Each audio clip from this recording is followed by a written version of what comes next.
Folks for OS Reviews, you're watching our video first look and a quick review of the Xiaomi Mijia 4K action camera. This one sells online for under 99 bucks, so it's pretty competitive for a premium action cam. It packs in quite a few unique features. Of course, 4K video recording, as the name suggests, is one of its primary ones, but beyond that, it also has a larger than average 2.4-inch capacitive touchscreen display. This is different from the majority of action cameras, which use just a regular LCD panel and then controls to navigate, which is quite clumsy. And to be honest, in 2017, something like this feels a lot more ergonomic. Other than this, it also features both Wi-Fi and Bluetooth for connectivity. It also has a UV filter built onto the lens, which means that under direct sunlight, it will fare a little bit better. Other specifications include a 145-degree wide-angle lens, so not quite 170 degrees like we see on some competing SJ cam models, but good enough. And there's also electronic image stabilization thanks to a 6-axis accelerometer, so that helps to stabilize the motion of the video fairly dramatically, especially when you're walking around, as you'll soon see through some sample video footage that we captured using the camera. There's also a 1450 milliamp hour capacity battery that will get you for about 2 hours of 4K 30 frames per second video recording before it drains.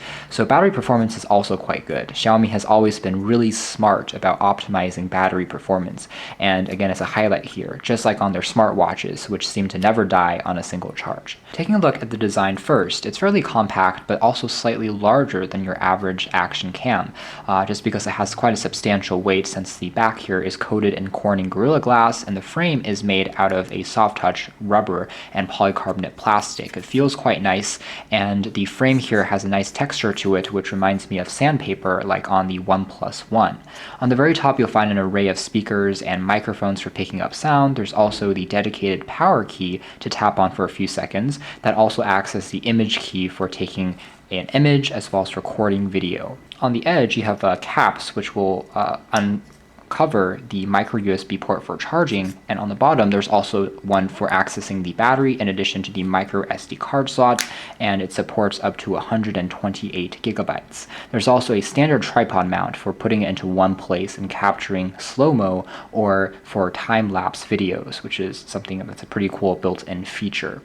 Otherwise, you'll notice that it doesn't actually come with additional accessories in the packaging. It's just like other Xiaomi phones, it's very minimalistic. So in terms of getting a larger waterproof case or a helmet mount for a bike, something like that, you actually won't find in the box directly. So that's one thing to keep in mind compared to something like SJ Cam. However, the build of the unit itself is quite good, and by default, even without an extra case, it already is splash proof. It's a very simple interface, and from here I can tap on it once to hide all of the kind of icons and menu settings from view, but I can take a look at the battery remaining, card status, advanced settings such as changing the resolution, the sharpness, the metering, EV, and white balance, and the touchscreen responsiveness is very good. It uses gestures for swiping between different panels, and one of those is the drag down notification shade, but instead of notifications, we have the ability to toggle between Wi-Fi, Bluetooth, and turn the unit on and off, so it's very simple. On the left here, we have access to all of the different types of video recording modes that it supports, such as recording video, time-lapse, slow motion, loop, continuous recording. So if you want to use this as a car dashboard cam, it completely works as well. And you can also capture video and photos separately, a timer mode, a burst mode, and a time-lapse photo. So it's going to capture an image after 30 seconds each. So pretty easy to set up and to get used to. On the right, there would be images and videos that you've captured directly on the device where you can view back and play back directly on the unit. So that's a pretty nice feature as well. So overall, the interface as a whole is very simple. You can tell that there's also status LEDs on the side so that you can know when it's recording video, when it's taking an image at various glances. In the standard Mi Home app, what you'll find is under nearby devices in the second icon, the device should be listed listed here, and you can just tap on it to connect, look at its album, etc. Alternatively, if it's not showing up, you can add a device manually just by tapping there, and then of course tapping on the plus key or scan key, and then you'll see the Mi Action Camera 4K display down below here. So it's kind of interesting that it's not using its own app, but rather it's using a part of the Mi Home app.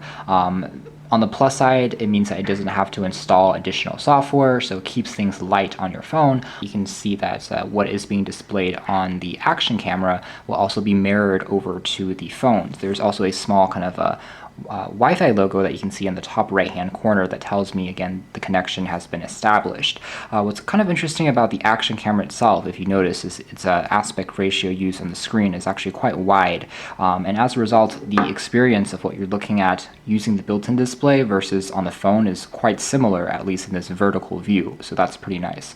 One thing I will say though is that the built-in screen I do not think is using IPS technology, because even though it gets sufficiently bright to be seen outdoors, it doesn't have very generous viewing angles. At least when you start tilting it, you can see that it loses some of the accuracy in the color. So that is one area that I was slightly disappointed with, but regardless, it still is quite sensitive and it is quite bright.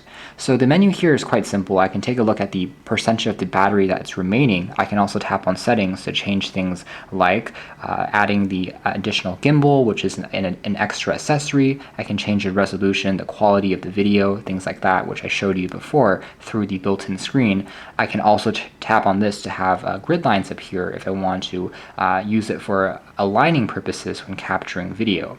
Down below here, I can very quickly toggle between, again, some of these quick access modes, the 9 that I showed before, and tap on here to begin taking an image or recording video.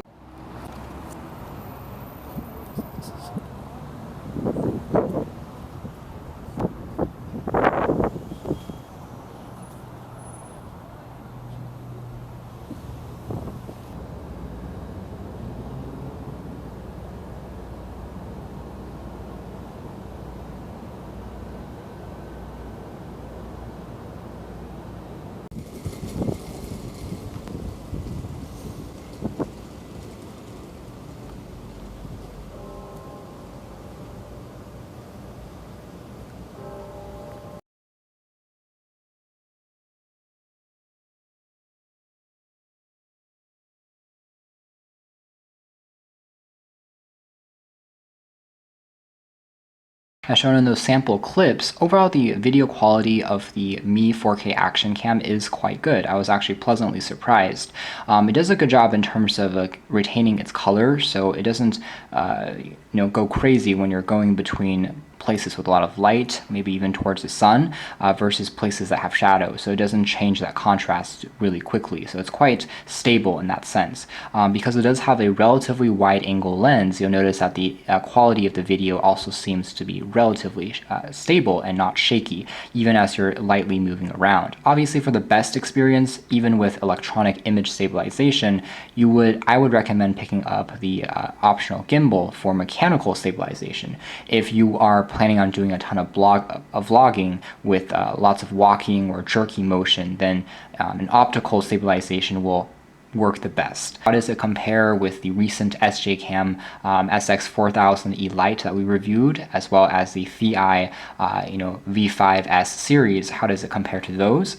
I would say that it's about the same. SJCam seems to do even better under low light. It also tends to have video footage that seems a bit more punchy and vibrant. It's almost artificially high contrast, versus Thi, which has its advantage in having a modular design where you can change off the lens caps, and it gives you a lot more accessories in the box. The Xiaomi 4K Action Camera is the best in terms of the hardware as it is, but if you want to pick up additional accessories, they don't come included in the box, and that's going to cost you a little bit of extra investment. As always, anything from Xiaomi and Mijia is very well crafted, and it just feels elegant. Its intuitive gesture-based interface is a huge plus in my book, and overall the performance also doesn't disappoint at all. But with that being said, again, it doesn't come with too many extras right out of the box, so that's something to keep in mind.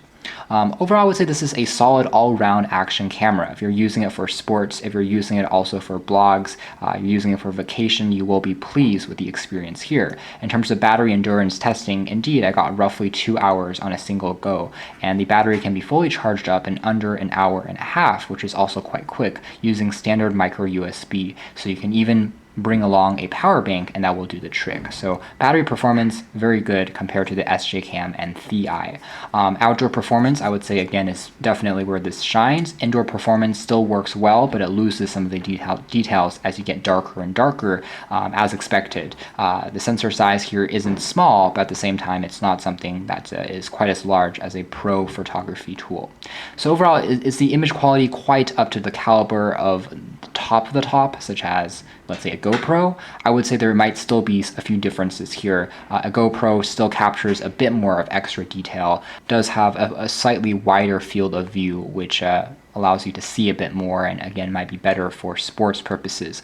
But this one is really not that far behind, and more importantly improves on the GoPro by having a more ergonomic user experience with the touchscreen display, and the fact that it corresponds as well as it connects really well with existing Android devices. So it really works well as a companion device. On top of that, again, the image quality and video quality is not far behind at all. So you can check out more details about the Mi 4K action camera in our official written review, but for now this has been our video. Thanks for watching here at OS Reviews.